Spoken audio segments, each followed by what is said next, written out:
Es tu amor en el abrazo, tierno abrazo del Padre que me amó.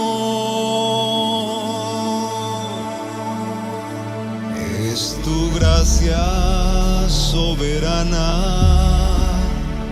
dulce gracia sobre mí, como fuente de agua viva a mi ser.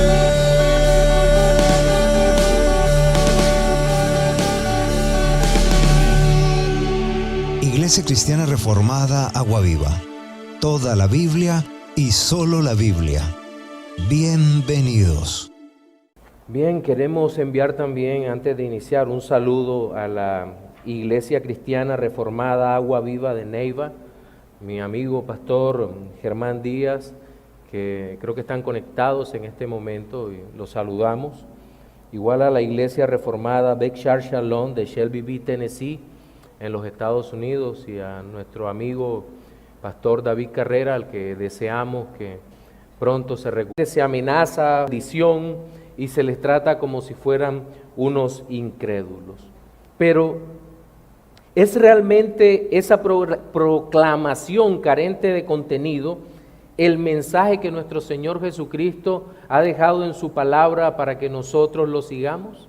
Esa es una pregunta adecuada para nuestro tiempo. ¿Es realmente esa la revelación que Dios ha puesto en su palabra? La respuesta es un rotundo no, pues la proclamación del reino de los cielos tiene unas características que permiten identificar si el contenido del anuncio está de acuerdo con lo que Cristo dice, con lo que Cristo es, con lo que Cristo enseña, o no lo es. Y en ese orden de ideas vamos a proclamar nuestro mensaje de hoy. Quiero pedirle que me acompañen en la lectura que se encuentra en el Evangelio según San Mateo y el capítulo 4. Evangelio según San Mateo, capítulo 4, versículos del 12, hasta el 17.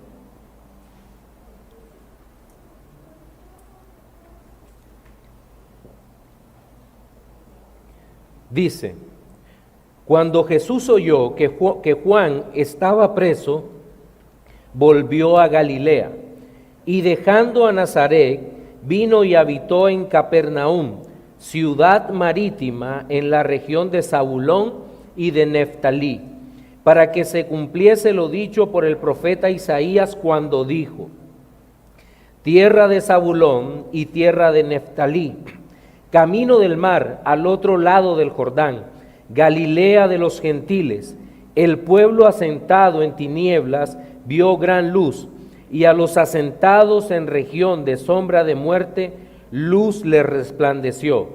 Desde entonces comenzó Jesús a predicar y a decir: arrepentíos, porque el reino de los cielos se ha acercado. El pasaje que acabamos de leer nos permite observar parte del ministerio público de nuestro Señor Jesucristo en la tierra de Capernaum, en Galilea de los gentiles. Por los demás evangelios sabemos que esto ocurrió aproximadamente un año después del bautismo del Señor Jesús, y seguramente ya el Señor tenía 30 años, como la mayoría de los eruditos creen. El asunto principal del texto, como ya hemos venido mencionando, es el hecho de que el ministerio de nuestro Señor Jesucristo no es simplemente la manifestación de un gran profeta, como muchos lo quisieron ver, o como lo fue Juan el Bautista, aunque el anuncio del mensaje estaba totalmente a tono con todo lo que los profetas habían proclamado en todo el antiguo pacto. Pero en un sentido era totalmente distinto, porque Cristo es el cumplimiento de todas las profecías sobre la salvación, sobre Dios en medio de nosotros que se habían dado. El evangelista Mateo es muy cuidadoso de contarle a sus lectores, principalmente judíos, que el Cristo era el Mesías prometido, que vino a iluminar al mundo que se encontraba cautivo en tinieblas. Tal bendición sería comunicada en forma clara mediante el uso del lenguaje entendible para todos los oyentes. Pero sin lugar a dudas, la acción del Espíritu Santo obrando en los corazones para arrepentimiento, fe, es decir, conversión, era el elemento dominante en medio de toda esta proclamación. Este mensaje tiene unos parámetros muy claros, definidos, que permiten identificar si proviene o no del Señor, que es uno de los elementos que más hacen falta en la iglesia del Señor en nuestro tiempo. Poder evaluar si la palabra que se está dando desde el púlpito proviene o no desde Dios mismo, de la revelación misma. La parte final del pasaje nos permite ver con mayor detalle el contenido esencialmente salvador de las palabras del Señor, que enfatizan la gracia soberana de Dios que nos viene dada por el Rey antes que la enseñanza ética o conductista de los fariseos, saduceos, escribas y otros grupos. Pues el Señor siempre enseñó como quien tiene autoridad, pues Él la tiene. Bien, teniendo eso en mente, vamos a iniciar con nuestro primer aspecto a tocar hoy, que tiene que ver con el mensaje, la profecía cumplida y el reino predicado. No voy a leer todo nuevamente, pero quiero traer algunas cosas a colación. Después de aquella gran victoria de nuestro Señor Jesucristo frente a Satanás en el desierto, en donde el Señor Jesús, nuestro representante, venció al diablo bajo las mismas condiciones en que Adán, nuestro primer padre, había perdido, vemos al Cristo victorioso, no a un Cristo débil, como muchas veces es presentado, sino al Cristo victorioso que avanza en la proclamación del reino. Seguramente estuvo ahí en Nazaret de Judea, donde no fue recibido como debieron recibir al Señor, pero nuestro Señor se desplaza hasta Galilea, hasta Galilea de los gentiles.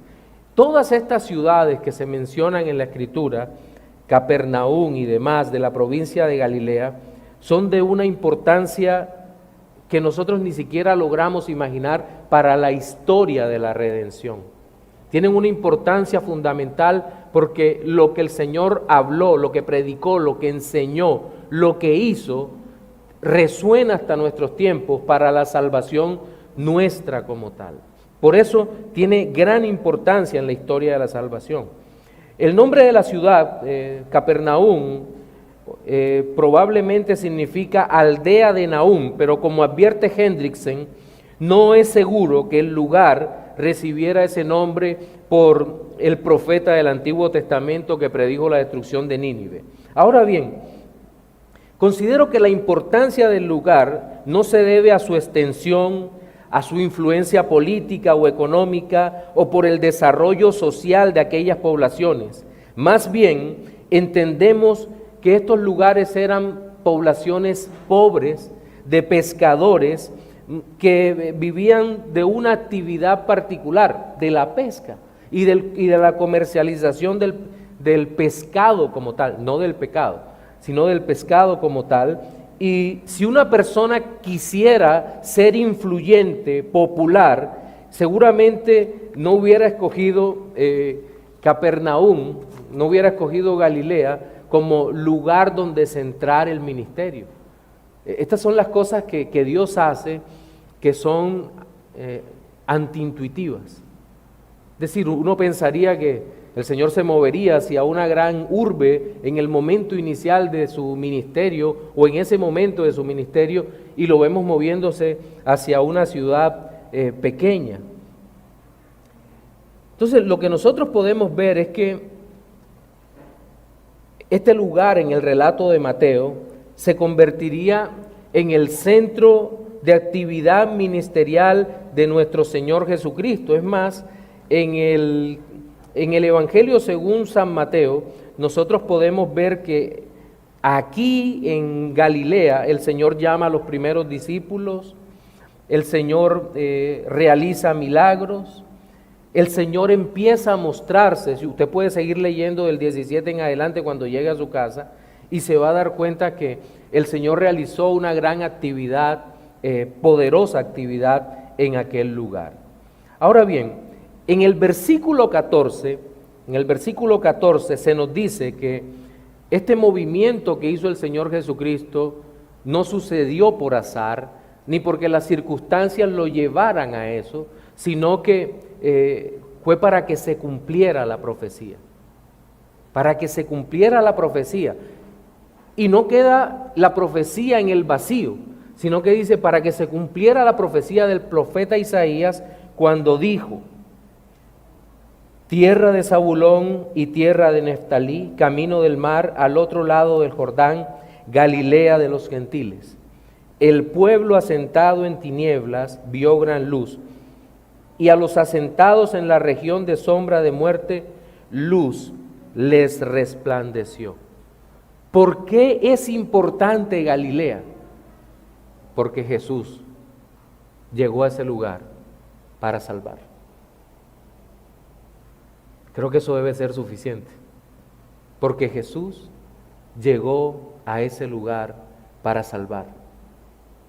Jesús no necesita de un lugar geográfico ni de unas personas particulares para ser importante, relevante en la historia, porque Él es Dios todopoderoso y lo que Él toca lo santifica, lo hace bueno, lo hace suyo, lo hace para su propia gloria. Me gusta una nota que aparece en el sermón número 1010 de Spurgeon sobre este mismo tema titulado Luz para los que están asentados en tinieblas, predicado el domingo 10 de septiembre de 1871. Dice Spurgeon: después de ser expulsado con violencia de la ciudad, el manso encaminó sus pasos en otra dirección. Sin podía estar justamente indignado, el amor guiaba sus pasos. Debía irse, pues los nazarenos habían demostrado ser indignos, pero ¿a dónde iría? Decide ir a los marginados, a la parte más olvidada de su tierra, a esa región en la que la población estaba mezclada y era degenerada al grado de ya no ser llamada Galilea de los judíos, sino Galilea de los gentiles, región en la que por su lejanía con Jerusalén poco se sabía de la adoración del templo, en la que el error era endémico, en la que las mentes de los pobladores estaban envueltas en tinieblas y sus corazones se encontraban en la región de sombra de muerte. La pérdida de Nazaret sería la ganancia de Galilea. La oscuridad de la cual habla la bendita palabra de Dios no es una oscuridad física o debido a las nubes o a las grandes tormentas que se formaban en el lago de Galilea o en el mar de Galilea, sino eran las tinieblas de oscuridad que estaban invadiendo el corazón de aquellos. Es cierto que Isaías hace el anuncio de que el pueblo asentado en tinieblas vio gran luz, pero el verdadero cumplimiento de esta profecía solo se daría al momento que nuestro bendito Salvador empezó a caminar en medio de aquel pueblo. Y ese es el verdadero sentido en que nosotros debemos entender el cumplimiento profético en este momento de la historia. Piense un momento en estos galileos. Piénselo. Pescadores, sin letras, lejos del templo, con una sinagoga por ahí muy pequeña, poco interesados en las cosas del Señor y descritos por la palabra de Dios como Galilea de los gentiles. Aquellos que no tenían esperanza, aquellos que estaban lejos de todos, lejos del templo, aquellos que estaban mezclados, aquellos que no eran puros. ¿Qué más podríamos decir nosotros sobre estos galileos que no fueran cosas absolutamente malas, perversas, dañinas y verdaderas sobre ellos? ¿Qué más podríamos decir? El mundo el mundo religioso los clasificaría como hombres sin esperanzas, no aptos para salvación. Sobre ellos no vale ninguna gracia, ninguna misericordia, ninguna acción sería posible para que ellos pudieran redimirse delante del Señor. Pero la palabra de Dios dice que ese pueblo de tinieblas le resplandeció gran luz. El Dios vivo caminó en medio de ellos, los llamó. Llamó a un publicano, Mateo llamó a pescadores, Pedro y sus hermanos y aún otros que fueron y son el fundamento de la iglesia. En medio de ellos. Qué gran obra estaba haciendo el Señor a través de su palabra, de su predicación, de su mensaje. No tenían esperanza, pues Dios los redimió contra toda esperanza. Contra toda esperanza. Creo que una primera aplicación es necesaria en esta parte.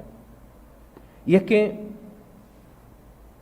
si usted se da cuenta, nosotros somos capaces de absolver nuestros propios pecados sin la más mínima consideración de nuestra maldad. De hecho, una de las frases que frecuentemente y con dolor escuchamos aún en la predicación cristiana es aquella que dice: perdónate a ti mismo. Y esa frase se dice desde los púlpitos y hay 600 personas llorando en los salones. Qué profunda, me tengo que perdonar a mí mismo. Miren, tal actitud no permite que podamos dimensionar la realidad de cuán malvados somos y cuán grande es nuestro pecado, hasta el punto que no entendemos y no valoramos el hecho de que el mismo Dios se tuvo que hacer hombre, caminar entre nosotros y decirnos: eres un pecador, para que pudiéramos ver nuestro pecado. Tuvo que enseñarnos a manera de contraste, de antítesis, nuestro pecado con su santidad, para que nosotros pudiéramos comprender cuál es el grado de degeneración que teníamos y que si no fuera por Él, no podríamos acceder a Él. Dios con nosotros, Emmanuel, lo cantamos hace un momento. No solo es una versión tierna, medio debilucha de lo que es Dios, caminando en medio del pueblo para que todo el mundo diga: ay, qué precioso el bebé que vino en Navidad, qué hermoso. No, Dios con nosotros nos confronta con nuestro pecado porque nos ama. Porque nos ama. Si no nos amara, no nos dijera que estábamos, como dice el doctor Acosta, podridos hasta el núcleo. Y con una necesidad de ser levantados, resucitados de en medio de los muertos. El mensaje de nuestro Señor apunta en esa dirección. Cristo mismo trajo ese mensaje. Ahora bien, este es nuestro primer punto, que tiene que ver con el cumplimiento profético para darle contexto a todo lo que significa como tal el mensaje del reino. Y es aquí donde quiero entrar a nuestro segundo punto, y es el mensaje proclamado y sus partes. Y quiero hablar del versículo 17. El versículo 17 dice: desde entonces comenzó Jesús a predicar, esa palabra es bien interesante, a predicar y a decir: arrepentíos, porque el reino de los cielos se ha acercado. Arrepentíos, porque el reino de los cielos se ha acercado. Desde entonces Jesús comenzó a predicar y a decir. C.H. Dodd, citado por Tomás de Lea, describe un patrón de proclamación de la verdad por parte de los discípulos de Cristo, el cual llama querigma, y que es coherente con la doctrina bíblica que fue dada a través de los apóstoles. ¿Cuáles son esos elementos comunes al mensaje? Los que todo mensaje que se diga cristiano debe tener, el querigma. Bien, las profecías se cumplieron, de eso acabamos de hablar, y la venida de Jesús ha inaugurado una nueva era. Todo el mensaje del reino habla de eso. Jesús nació de la simiente de David, de eso hemos hablado, el mensaje del reino habla de eso. El Nuevo Testamento empieza diciendo que Jesús es hijo de David, Jesús es rey. Tercero, murió de acuerdo con las Escrituras para librarnos de esta era mala. Hablamos de muerte sustituta, de muerte expiatoria. Fue enterrado, resucitó al tercer día de acuerdo con las Escrituras, fue exaltado a la diestra de Dios, volverá como juez y salvador de la humanidad. Y ese mensaje ha sido preservado de manera sobrenatural por Dios en su palabra a través de todos los siglos. Y el mismo Señor prometió que cielo y tierra pasarían, pero su palabra nunca pasaría. Ahora bien, entendiendo este querigma así, es decir, esta proclamación bíblica, podemos asociar en varios apartes los elementos del mensaje. Primero hay elementos relacionados con la encarnación y el reino. Y es que toda la proclamación en la Biblia, desde la creación hasta la visión de la gloria eterna de Cristo, se caracterizan porque la persona del Hijo de Dios es central en dicho mensaje. El Señor nunca vino a la tierra para ser el auxiliar del hombre para el logro de sus objetivos. El Señor no vino para ayudarnos a lograr y a realizar nuestros sueños. Temo decirle que muchas veces el Señor ha venido para destruir tus sueños. ¿Por qué? Porque no están a tono con el plan de Dios. No están a tono con el plan. ¿Y por qué el Señor haría eso? Porque toda la gloria es de Él. ¿De qué te sirve planificar una vida de acuerdo con tus propios esquemas? La proclamación del Evangelio muchas veces va en una dirección que el Señor destroza todo lo que para nosotros es importante en un momento particular. Miren, entendemos que toda buena dádiva y todo don perfecto viene de Dios. Eso es verdad. Pero olvidamos con mucha frecuencia que las buenas dádivas de Dios muchas veces no son lo que nosotros pensamos que son buenas dádivas. Lo he dicho más de 100 veces desde este púlpito. Muchas veces una gran fortuna puede ser una gran maldición. Muchas veces una gran pobreza puede ser una gran bendición. Muchas veces una terrible enfermedad puede ser una gran bendición. Y lo que nosotros creemos malo, Dios lo está usando para su propia gloria.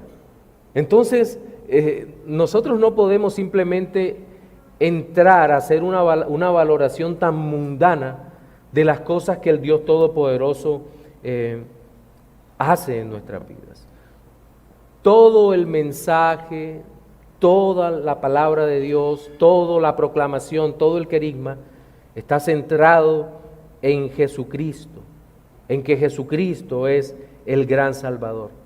Pero hay elementos relacionados con la vida y el reino también en este querigma. Y uno de los asuntos que más descuidamos, y esto lo decía en un sermón de la carta a los Hebreos, que más descuidamos en la predicación protestante es sin lugar a duda la vida de Cristo. Porque al parecer estamos más interesados en la muerte expiatoria, en el Calvario, y perdemos la perspectiva sobre lo relacionado con la obediencia perfecta de nuestro Salvador. Olvidamos que Cristo no solo es nuestro sustituto en la muerte, en la cruz, sino nuestro sustituto en la vida, viviendo la vida perfecta que nosotros nunca pudiéramos haber vivido.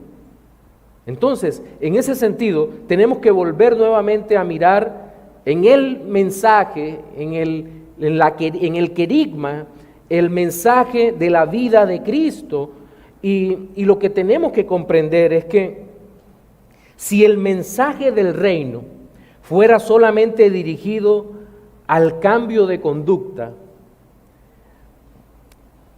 el cristianismo sería idéntico a las religiones orientales. Llámese budismo, llámese hinduismo, o incluso estaría muy cerca del catolicismo romano, si únicamente la proclamación del evangelio, del mensaje, fuera una proclamación ética. Y el evangelio es totalmente distinto, porque en el evangelio lo que proclamamos es la redención en Cristo. Creemos que el Espíritu de Dios concede el nuevo nacimiento a los que ha llamado, y los cambios, las transformaciones que se producen en el alma de los redimidos se debe única y exclusivamente a la acción continua, a la acción constante del Santo Espíritu de Dios obrando en el corazón. Y ahí sí hay un verdadero cambio en el carácter. No se trata de cambia para que llegues, sino que el Señor nos cambia una vez hemos llegado para vivir para su gloria. Pero también hay elementos relacionados con la muerte de Cristo, su resurrección y el reino. El querigma se caracteriza por eso, y es innegable que es el elemento distintivo en la predicación cristiana, porque predicamos la muerte expiatoria de Cristo, la sustitución en la cruz, el pago que el Hijo hizo al Padre por los pecados de su pueblo. Pero ese mensaje estaría incompleto sin la resurrección, sin proclamar la resurrección de entre los muertos, sin proclamar la victoria final de Jesucristo y la expectativa de su regreso. De eso hablaremos en el siguiente aparte. Cuando el mensaje que se predica en la iglesia local, y quiero que presten mucha atención en esta parte, cuando el mensaje que se predica en la iglesia local carece de la cruz, el mensaje no tiene poder. Si predicamos un mensaje, si el mensaje del reino no lleva a la cruz, no muestra la cruz de Cristo, no muestra el dolor, el sufrimiento, la muerte, ese mensaje no tiene poder.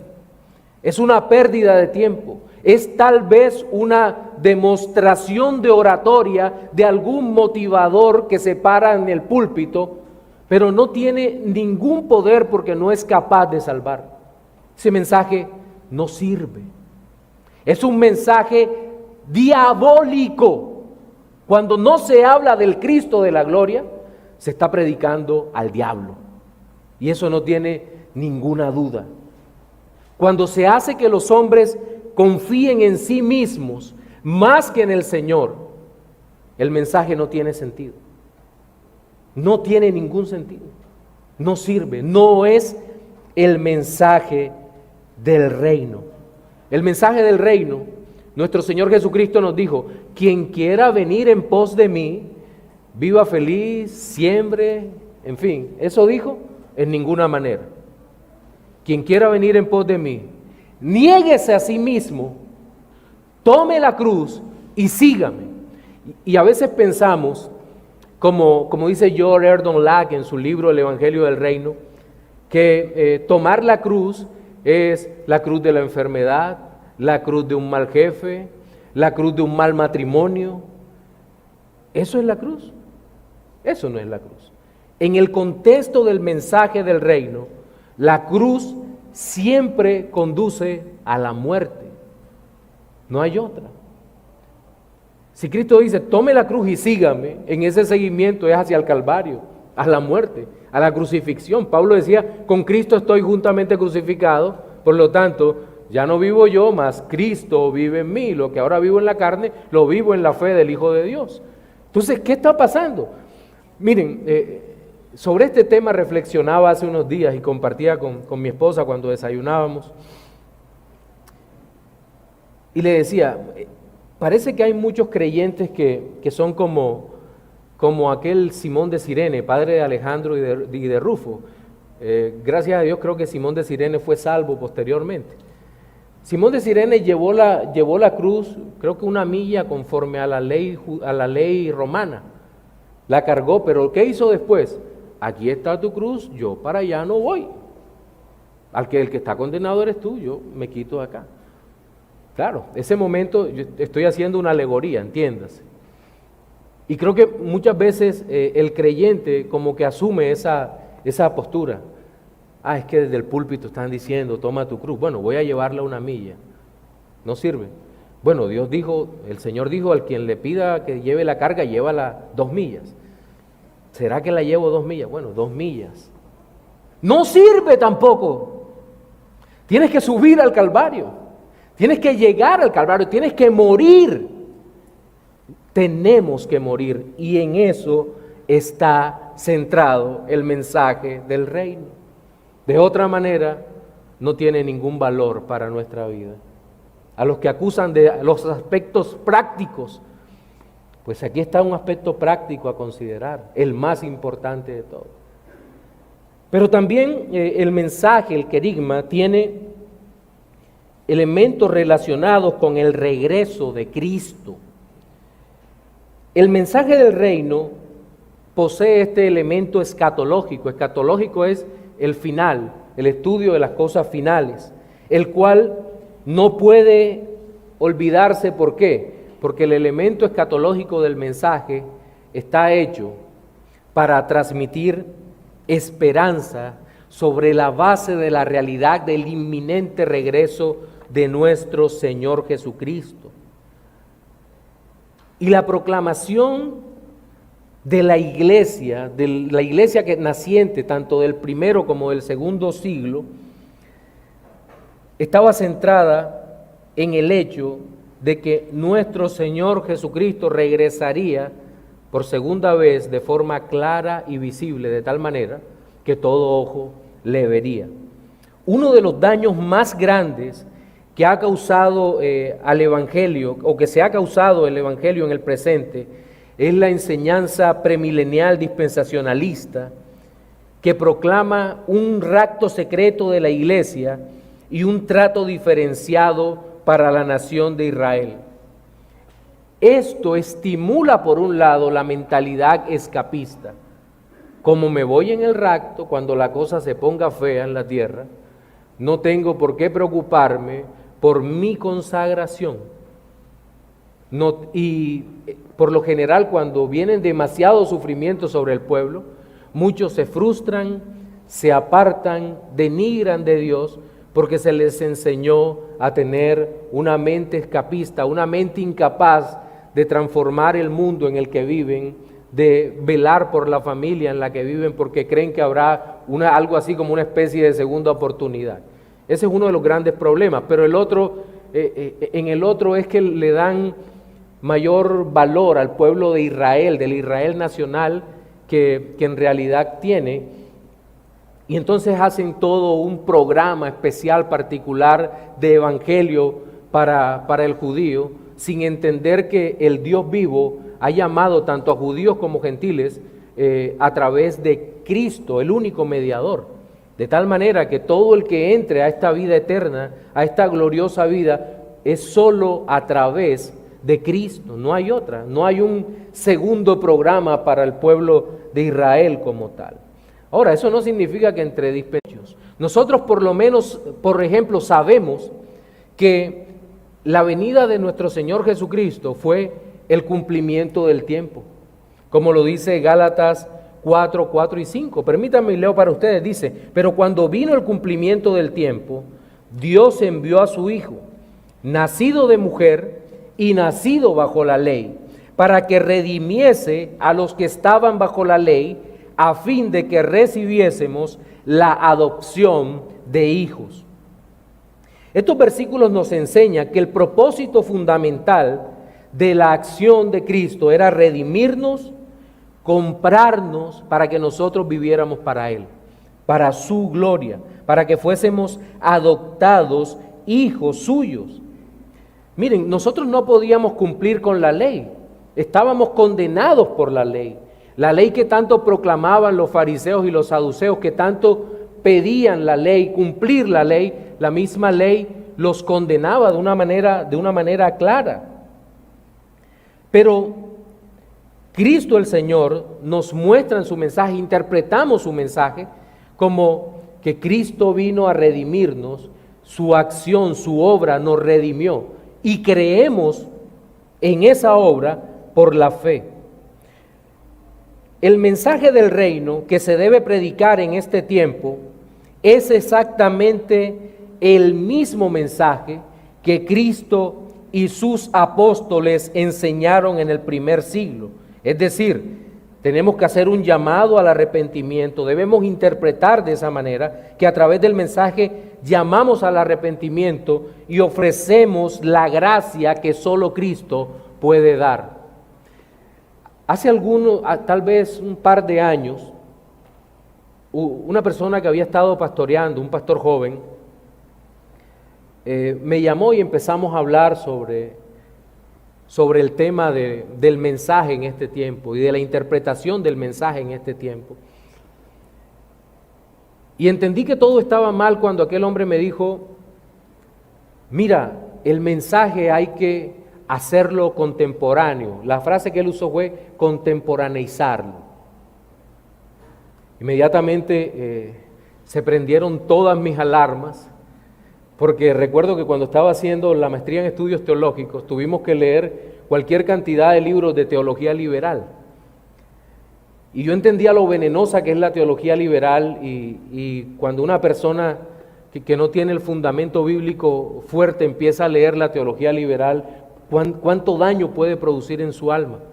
Y le dije, un momento, el mensaje no podemos contemporaneizarlo, puede ser contextualizado.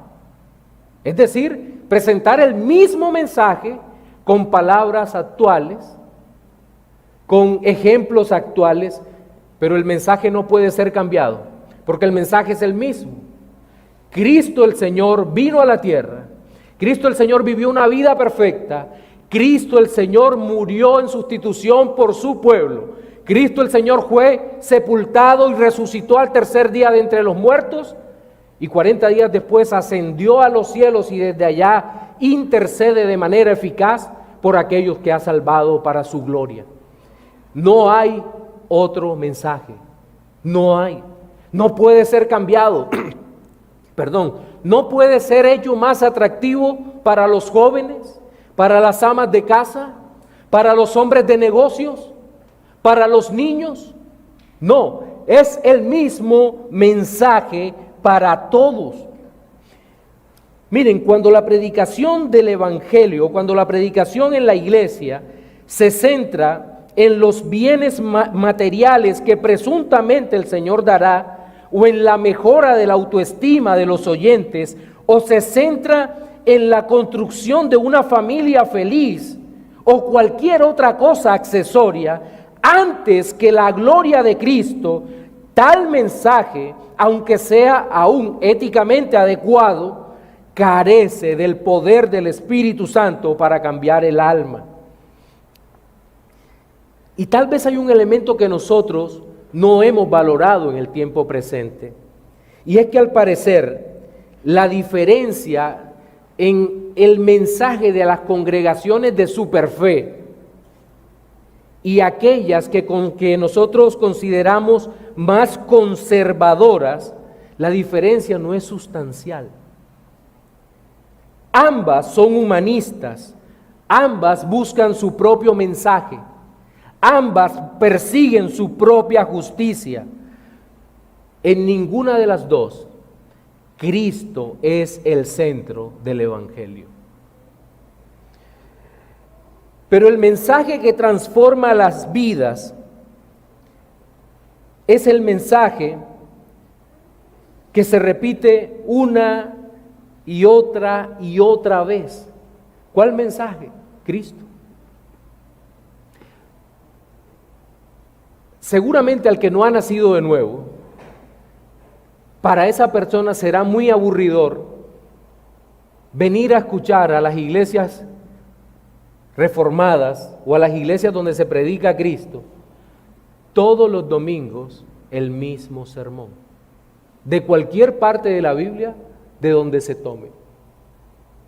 Si predicamos en Génesis, hablamos de Cristo. Si predicamos desde la perspectiva creativa, la promesa del Evangelio. Si predicamos Éxodo, hablamos de Cristo. La libertad, la vida, la ley, aunque hacemos diferencias entre ley y evangelio. Si hablamos de Levítico, hablamos de Cristo. Igual en Números, igual en Deuteronomio, o en Josué, o en cualquiera de los libros históricos. Si vamos a los libros proféticos, vamos a hablar de Cristo. Si llegamos a los libros de poesía, vamos a hablar nuevamente de Cristo. Y cuando llegamos a los evangelios, hablamos de Cristo, y en el libro de los Hechos hablamos de Cristo y su iglesia, y en las epístolas hablamos de Cristo, y todo estará lleno de Cristo, porque no hay otro tema. Y eso, si te aburre escuchar de Cristo, no has nacido de nuevo. Es una cuestión elemental. Hay lugares donde te puedes congregar mientras tu alma se dora poquito a poquito con el fuego del infierno. Poco a poco te van dando la vuelta y vas siendo feliz, crujiente, y te puedes añadir un poco de miel, pero no es el mensaje que quisiéramos que tú recibas, amigo. Cristo es el mensaje que necesitas escuchar para volverte a Él, para buscarlo a Él, para estar en Él. ¿Cuán grande es este mensaje que transforma el alma? Cristo es el mensaje. 2 ejemplos para ir cerrando. El apóstol Pedro, uno de esos hombres alcanzados en Galilea, uno de esos hombres pescadores sin esperanza, impulsivos, llenos de cualquier clase de circunstancias en su alma. ¿Y qué pasó? Cristo lo redimió. Negó al Señor y el Señor lo restauró. ¿Por qué? Porque Cristo es el Salvador y es a quien nosotros predicamos. Pero era un hombre sin letras, sí, ¿verdad? Y el apóstol Pablo, de la más alta élite religiosa, de la más alta capacidad intelectual, pero perdido. El Señor Jesucristo lo encontró. Él lo salvó. Estos 2 hombres fueron tal vez los más grandes expositores de ese mensaje de hablar de Cristo. Cristo el Señor. Y mostrar con sus propias vidas cómo Cristo, el mensaje de Cristo, transforma las almas. En nuestro sermón dominical de hoy hemos visto 3 aspectos relacionados con el mensaje del reino. Fueron ellos: la profecía cumplida y el reino predicado. Segundo, el mensaje y sus partes. Hablamos del querigma. Y tercero, el mensaje y su contenido. Reflexiones finales. Para los no creyentes, amigo, de seguro el mensaje que encuentras hoy en día es un mensaje motivacional que te invita a un cambio. Pero el cambio, ¿hacia dónde va dirigido? Es la pregunta que nosotros necesitamos hacer. Porque un cambio hacia ninguna parte no sirve, no tiene valor. Y el cambio produce algo que, ese tipo de cambios que en política se conoce como gatopardismo, es mover todo para seguir igual. No queremos que estés sufriendo esa situación, sino que tu alma sea confrontada por Cristo y tu corazón sea transformado, que nazcas de nuevo para la gloria de Él. Corre a los pies de Cristo, suplícale que te conceda arrepentimiento y fe en Él y puedas vivir para su gloria. Pero ahora me dirijo a los creyentes. El mensaje del reino es uno solo. Como dice Spurgeon, es una vieja historia, como lo dije ahorita también. Es una vieja historia. Y como dice aquel himno que cantamos, me agrada repetirla, pues sé que es la verdad. Me agrada repetirla, pues me hace mucho bien. Por eso, ahora deseo decírtela también. Qué bella historia, qué buen mensaje es el mensaje de nuestro Señor Jesucristo. A Él sea la gloria por los siglos de los siglos. Amén.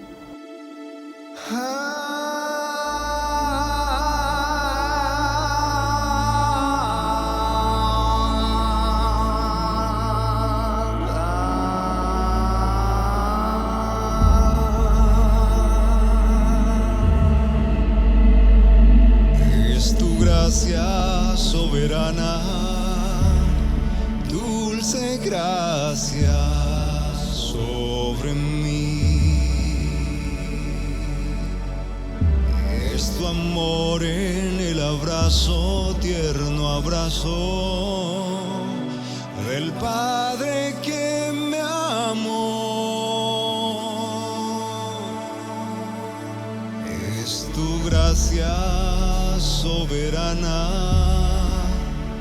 dulce gracia sobre mí, como fuente de agua viva a mi ser.